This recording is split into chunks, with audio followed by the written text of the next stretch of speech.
আসসালামু আলাইকুম। আমাদের কাছে একটা ম্যাট্রিক্স দেওয়া আছে। খেয়াল করে দেখুন যে এটা হচ্ছে একটা 4x4 ম্যাট্রিক্স। সো আমরা এখন এই ম্যাট্রিক্সের ইনভার্স বের করব। অ্যান্ড আপনি যদি এইচএসসির ওয়েতে এই ম্যাট্রিক্সটাকে ইনভার্স করার চেষ্টা করেন তাহলে আপনার ম্যাথটা অনেক বড় হয়ে যাবে। তাছাড়া আমরা যেহেতু লিনিয়ার অ্যালজেব্রা কোর্স করছি, তাই এই ভিডিওতে আমরা লিনিয়ার অ্যালজেব্রা ওয়েতে এর ইনভার্সটা বের করব অ্যান্ড আমাদের ম্যাথটা অনেক ইজি হবে। অ্যান্ড এই ভিডিওতে আমরা একটা পাইথন এবং ম্যাটল্যাব কোডও আপনাদের সাথে শেয়ার করব, যাতে খুব ইজিলি আপনি যে কোনো ম্যাট্রিক্সের ইনভার্স ম্যাট্রিক্স বের করতে পারবেন। তাছাড়া এটাই হচ্ছে সেই ম্যাটল্যাব কোডটা, পাইথন কোডও আছে, দেখুন প্রত্যেকটা স্টেপ বাই স্টেপ আপনাকে বলে দিচ্ছে। আর যে কথাটা বলতে চাচ্ছিলাম যে এই ভিডিও ঠিক আগের ভিডিও হচ্ছে এটা, lecture 7 matrix inversion by row operation. ভিডিওটা যদি একটু বড়, আমি একদম ডিটেলসে আপনাদেরকে বলেছি যে কি জন্য, মানে একদম থিওরি একদম ডিটেলসে বলেছি যে কিভাবে একটি ম্যাট্রিক্সকে ইনভার্স করতে হয়। বাট এই ভিডিওতে আমরা জাস্ট আপনাদের সাথে ম্যাথটা শেয়ার করব, অর্থাৎ একটা ম্যাথ করার সময় কি কি বিষয়ে খেয়াল রাখতে হবে সেটা আপনাদেরকে বলবো।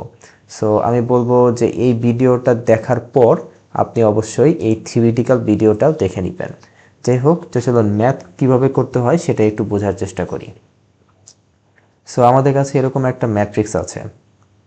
সো এরকম একটা ম্যাট্রিক্সকে আমি প্রথমে লিখব, অ্যান্ড তার পাশেই আমি আইডেন্টিটি ম্যাট্রিক্সটাকে লিখব। এখন খেয়াল করে দেখুন যে এ যেহেতু একটা 4x4 ম্যাট্রিক্স, তাহলে আইডেন্টিটি ম্যাট্রিক্স অবশ্যই 4x4 ম্যাট্রিক্সই হবে, তাই না? অ্যান্ড এইভাবে আমি যদি লিখি তাহলে দেখুন আমি নতুন একটা ম্যাট্রিক্স পাবো। সো এই ম্যাট্রিক্সটার দিকে একটু ফোকাস করি। ওকে, খেয়াল করে দেখুন যে এই ম্যাট্রিক্সটার ডান পাশে যে অংশটা আছে সেটা হচ্ছে একটা আইডেন্টিটি ম্যাট্রিক্স, এবং এই ম্যাট্রিক্সের বাম পাশে যে অংশটা আছে সেটা খেয়াল করে দেখুন সেটা হচ্ছে এ ম্যাট্রিক্স, অর্থাৎ এই ম্যাট্রিক্সটাকে আমি এখানে বসিয়ে দিয়েছি অ্যান্ড এই ম্যাট্রিক্সটারই আমি ইনভার্ট করতে চাই। সো আমি কি করব, যে এই যে বাম পাশের অংশ এবং ডান পাশের অংশ মিলে পুরো একটা ম্যাট্রিক্স আছে, একটা বড় একটা ম্যাট্রিক্স। এই ম্যাট্রিক্সকে আমি রিডিউসড রো এশিলন ফর্মে কনভার্ট করার চেষ্টা করব। সো রিডিউসড রো এশিলন ফর্মে যদি আমি কনভার্ট করার চেষ্টা করি তাহলে আলটিমেটলি আমি এরকম একটা ম্যাট্রিক্স পাবো। সো এরকম একটা ম্যাট্রিক্সের প্রথম অংশটা খেয়াল করে দেখুন, খুবই ইজি, আপনারা এর সাথে পরিচিত যে প্রথম রোয়ের প্রথম ওয়ানটা হচ্ছে লিডিং ওয়ান, ঠিক একইভাবে দ্বিতীয় রোয়ের প্রথম ওয়ান, তৃতীয় রোয়ের প্রথম ওয়ান হচ্ছে লিডিং ওয়ান, চতুর্থ রোয়ের প্রথম ওয়ান হচ্ছে লিডিং ওয়ান। অ্যান্ড খেয়াল করে দেখুন লিডিং ওয়ানের নিচে সবাই জিরো, নিচে এবং উপরে সবাই জিরো, উপরে এবং নিচে সবাই জিরো, উপরে সবাই জিরো। তো সামহাও আমরা এরকম একটা ফরম্যাটে কনভার্ট করার চেষ্টা করব। অ্যান্ড এই কাজটা করতে করতে কখন যে ডান পাশের অংশটা একটা নতুন ম্যাট্রিক্সের কনভার্টেড হয়ে যাবে, আমাদের চোখের আড়ালে হয়ে যাবে, সেটা আমরা খেয়ালই করব না। অর্থাৎ এখানে হয়তো কিছু একটা হবে, হয়তো 3, 4, 7, 9 কিছু একটা হবে, ডান পাশে কোনো একটা ম্যাট্রিক্স আপনি পাবেন। সো আপনি খেয়ালই করবেন না, আপনি আসলে এটাকে কনভার্ট করতে করতে কখন যে ডান পাশে আপনি একটা ম্যাট্রিক্স পেয়ে যাবেন চোখের আড়ালে, আপনার খেয়ালই করবেন না, খেয়াল করার দরকারও নেই। ফাইনালি আপনি এখানে যে ম্যাট্রিক্সটা পাবেন সেটাই হচ্ছে আপনার এ ইনভার্স, অর্থাৎ আপনার কাঙ্ক্ষিত ম্যাট্রিক্সের ইনভার্স ম্যাট্রিক্সটা। অর্থাৎ আমি যদি সামারি করি যে আপনার এ ম্যাট্রিক্স এবং আই ম্যাট্রিক্সকে পাশাপাশি লেখার পর রিডিউস রো এশিলন ফর্মে কনভার্ট করতে হবে, অ্যান্ড তারপর আপনি যে বড় ম্যাট্রিক্সটা পাবেন তার ডান পাশে একটা অংশ থাকবে এবং বাম পাশে একটা অংশ থাকবে, এই অংশটাই হচ্ছে অ্যাকচুয়ালি ইনভার্স ম্যাট্রিক্স। তো চলুন কথা না বাড়িয়ে আমরা সরাসরি প্র্যাকটিক্যালি কাজটা করে দেখি। ওকে, সো খেয়াল করে দেখুন যে এটাই হচ্ছে সেই ম্যাট্রিক্সটা। সো এটাই হচ্ছে আমাদের সেই ম্যাট্রিক্সটা। এখন এই ম্যাট্রিক্সে, আচ্ছা প্রথমে একটা কথা বলে নেই, আমি এখন স্টেপ বাই স্টেপ এক্সপ্লেন করতে যাব যে প্রত্যেকটা স্টেপে আমি কি কাজ করেছি। অ্যান্ড আপনি যদি মনে হয় যে আপনি রিডিউস রেশিওন কীভাবে করতে হয় সেটা পারেন, তাহলে আপনি স্কিপ করে একদম লাস্টে চলে যেতে পারেন এই ভিডিওর, কারণ আমি এখন প্রত্যেকটা স্টেপ এক্সপ্লেন করতে যাচ্ছি, যাতে যাতে মাঝখানে কোনো কনফিউশন না থাকে। তো যাই হোক, এটাই হচ্ছে আমাদের সেই বড় ম্যাট্রিক্সটা, যার বাম পাশে হচ্ছে এ ম্যাট্রিক্স এবং খেয়াল করে দেখুন ডান পাশে হচ্ছে আইডেন্টিটি ম্যাট্রিক্স। এখন আমি যে কাজটা করব খেয়াল করে দেখুন এই জায়গায়, আচ্ছা আমি মাউসটা একটু অফ করে দিই। ওকে, তো খেয়াল করে দেখুন এই জায়গায় একটা জিরো আছে, বাট এখানে জিরো থাকলে তো চলবে না, এখানে আমাদের একটা নন জিরো ভ্যালু আনতে হবে।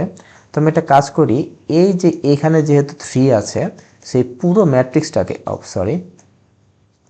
সো আমি পুরো ম্যাট্রিক্সটাকে উপরে নিয়ে যাই। অর্থাৎ আমি যে কাজটা করব যে রো 1 অ্যান্ড রো 4কে আমি এক্সচেঞ্জ করব। তাদের পজিশনকে যদি আমি এক্সচেঞ্জ করি তাহলে আপনি দেখতে পারবেন যে রো 4টা একদম রো 1-এ চলে আসছে আর প্রথম রোটা লাস্টের দিকে চলে আসছে। সো এই কাজটা আমি কেন করলাম, কারণ এই জায়গায় আমার একটা লিডিং 1 দরকার।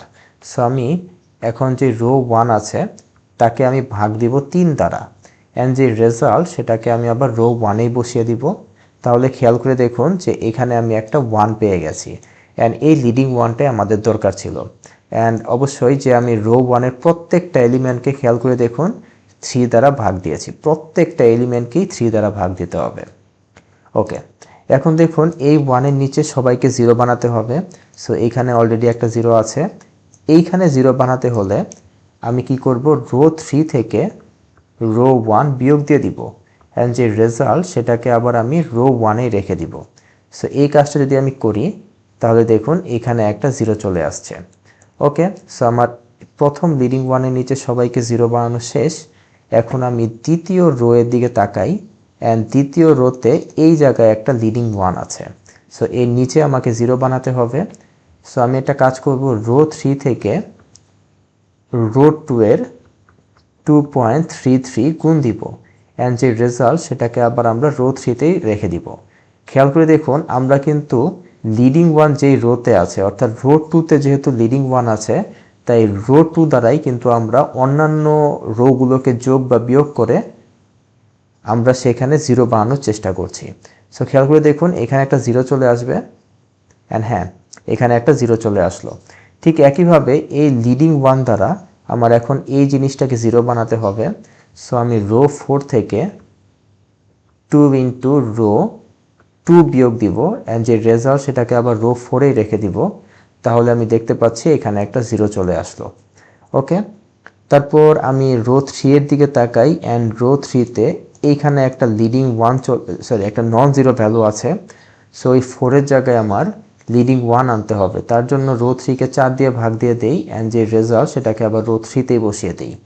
তাহলে দেখুন পুরো রো 3-কেই কিন্তু আমার 4 দিয়ে ভাগ দিতে হবে, অ্যান্ড এই কাজটা করলে আমি প্রথমে একটা লিডিং 1 পেয়ে গেলাম। আর এই লিডিং 1-এর নিচে অলরেডি যেহেতু 0 আছে, সো আমাদের একটা কাজ কমে গেল। অ্যান্ড তারপর আচ্ছা আফটার পুটিং জিরোস, আচ্ছা এটা আসলে তেমন কিছু না, মানে যদি এমন হতো যে কোনো রোতে সবগুলো রো একদম 0 হয়ে গেছে, একদম সব 0, একটা রোয়ের সব 0, তাহলে তাকে সাধারণত আমরা নিচের দিকে নিয়ে আসি। সো এখানে যেহেতু সবগুলো 0 হয়নি তাই এটা জাস্ট এমনি একটা মানে কোড আর কি, এটা তো ম্যাটল্যাব কোড এক্সট্রা একটা কাজ করছে। যাই হোক, আপনি খেয়াল করে দেখবেন যে এই ম্যাট্রিক্স আর এই ম্যাট্রিক্স আসলে একদম সেম ম্যাট্রিক্স, এটা আর এটা একদম সেম ম্যাট্রিক্স। সো এই ম্যাট্রিক্সে খেয়াল করলাম যে দেখুন লিডিং 1-এর নিচে সব 0, এই 1-এর নিচে এবং এই 1-এর নিচে সব কিছু 0, কিন্তু আমাদের তো এখন উপরেও 0 বানাতে হবে, অর্থাৎ এই লিডিং 1-এর উপরে যত এলিমেন্ট আছে সবগুলোকে আমাদের 0 বানাতে হবে। সো প্রথমে আমি এটাকে 0 বানাই। সো এটাকে 0 বানানোর উপায় হচ্ছে আমি রো 3 থেকে রো 3 এর সাথে যোগ দিব। কাকে যোগ দিব? রো 4 এর 1.25 আমি যোগ দিব, অ্যান্ড যে রেজাল্ট সেটাকে আমি রো 3-তে রেখে দিব। আবার রিমাইন্ডার দেই যে লিডিং 1 যেখানে আছে সেটাকে ইউজ করে আমি অন্যান্য রোগুলোকে 0 বানাচ্ছি, অ্যান্ড এই কাজটা যদি আমি করি তাহলে দেখুন এখানে একটা 0 চলে আসছে। অ্যান্ড দেখুন খেয়াল করে দেখুন ডান পাশের যে অংশটা এখানেও কিন্তু কিছু একটা হচ্ছে, আমি কিন্তু খেয়ালই করতেছি না যে ডান পাশে কি হচ্ছে, আমি বাম পাশের অংশটার দিকে ফোকাস করছি। আবারও আমার এই জায়গায় একটা 0 বানাতে হবে। সো আমি যে কাজটা করব, রো 2 থেকে লিডিং 1 যে রোতে আছে সেটাকে ইউজ করে আমি এই রো 2-তে একটা 0 নিয়ে আসব, পুরো রো 2-কে আমি চেঞ্জ করে ফেলবো। সো এখানে একটা 0 চলে আসার কথা, হ্যাঁ এখানে একটা 0 চলে আসলো। ঠিক একইভাবে আমি এখন এই জায়গায় 0 বানাতে চাই। সো রো 1 থেকে 1.67 ইন্টু রো 4 করব, অ্যান্ড যে রেজাল্ট ওটাকে রো 1-এ বসিয়ে দিব, তাহলে আমি এখানেও একটা 0 পেয়ে যাব। ওকে, এখন এই লিডিং 1কে ফোকাস করি। এই লিডিং 1-এর উপরে 0 বানাতে হবে, তাহলে আমি রো 2 থেকে রো 3 বিয়োগ দিয়ে দেই অ্যান্ড যে রেজাল্ট সেটাকে রো 2-তেই বসিয়ে দিই। এই কাজটা করলে আমি এখানে 0 পেয়ে যাব। ঠিক একইভাবে আমি রো 1 থেকে যোগ দিব রো 3-এর 0.667 অ্যান্ড যে রেজাল্ট সেটাকে আবার রো 1-এই বসিয়ে দিব, তাহলে আমি এইখানে একটা 0 পেয়ে যাব। ইয়েস, আমি এখানে একটা 0 পেয়ে গেছি। তো এই লিডিং 1-এর কাজও শেষ। এখন আমি এই লিডিং 1-এর দিকে ফোকাস করি। সো খেয়াল করে দেখুন, এইখানে একটা 0 বানাতে হবে। সো রো 1 থেকে আমি যদি রো 2 বিয়োগ দেই, মাথায় রাখবেন যে লিডিং 1 যে রোতে আছে সেটাকেই যোগ বিয়োগ করতে হবে 0.667 অ্যান্ড যে রেজাল্ট সেটাকে আবার আমরা রো 1-এই বসিয়ে দেই, তাহলে ফাইনালি আমরা নতুন একটা রো 1 পাবো অ্যান্ড আমাদের কাজ শেষ। খেয়াল করে দেখুন, আমাদের কাজ শেষ। এখন আমি ফাইনাল যে রেজাল্টটা আছে সেটাকে একটু কপি করি। ওকে, সো কপি করে আমি এই জায়গায় নিয়ে আসি। ওকে, সো আমাদের প্রথম কাজটা শেষ, অর্থাৎ আমাদের রিডিউস রো এশিলন করার কাজটা শেষ। অ্যান্ড এই ম্যাট্রিক্সটার দিকে যদি আপনি খেয়াল করেন, আপনি দেখবেন যে বাম পাশে আপনি যেই রিডিউস করতে চাচ্ছিলেন সেটাই কিন্তু হয়ে গেছে। লিডিং 1-এর নিচে 0, নিচে এবং উপরে 0, নিচে 0, উপরে 0, লিডিং 1-এর উপরে 0, অর্থাৎ বাম পাশের অংশটা কিন্তু ওই কাজটা হয়ে গেছে। অ্যান্ড ডান পাশের অংশটা যে খেয়াল করে দেখেছেন, ডান পাশের অংশটা যে কখন একটা নতুন ম্যাট্রিক্সে কনভার্ট হয়ে গেছে আপনি তো টেরই পেলেন না। অর্থাৎ ডান পাশে আপনার কি ছিল? ডান পাশে ছিল আপনার এরকম একটা আইডেন্টিটি ম্যাট্রিক্স। এই ম্যাট্রিক্সটা যে কখন কনভার্ট হয়ে নতুন একটা ম্যাট্রিক্সের রূপ নিয়েছে আপনি তো টেরই পেলেন না। অ্যান্ড এই ম্যাট্রিক্সটাই হচ্ছে এ ম্যাট্রিক্সের ইনভার্স। অর্থাৎ আপনাকে যদি বলে যে হোয়াট ইজ এ ইনভার্স, তাহলে আপনি কি করবেন?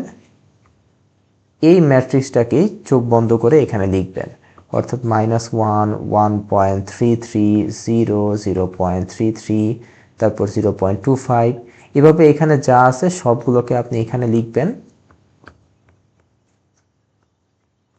তাহলে সেটাই হবে হচ্ছে আপনাদের এ ম্যাট্রিক্সের ইনভার্স ম্যাট্রিক্স। তো যাই হোক, এই ভিডিওটা শেষ এখানেই। অ্যান্ড আপনারা অবশ্যই রিমাইন্ডার দিয়ে দেই, ম্যাটল্যাব এবং পাইথন কোডটা আপনারা কমেন্ট বা ডিসক্রিপশনে চেক করে নেবেন। আর অবশ্যই এই ভিডিওটা একবার দেখবেন, তাহলে এখানে আমি যেই কাজগুলো করেছি ম্যাথ করার সময় সেগুলো আরও ভালো ইনটুইটিভলি বুঝতে পারবেন। অ্যান্ড লিনিয়ার অ্যালজেব্রার উপর সামনে আরও অনেক ভিডিও আসছে এই লিনিয়ার অ্যালজেব্রা ইন বাংলা সিরিজে। So stay with us. Thank you.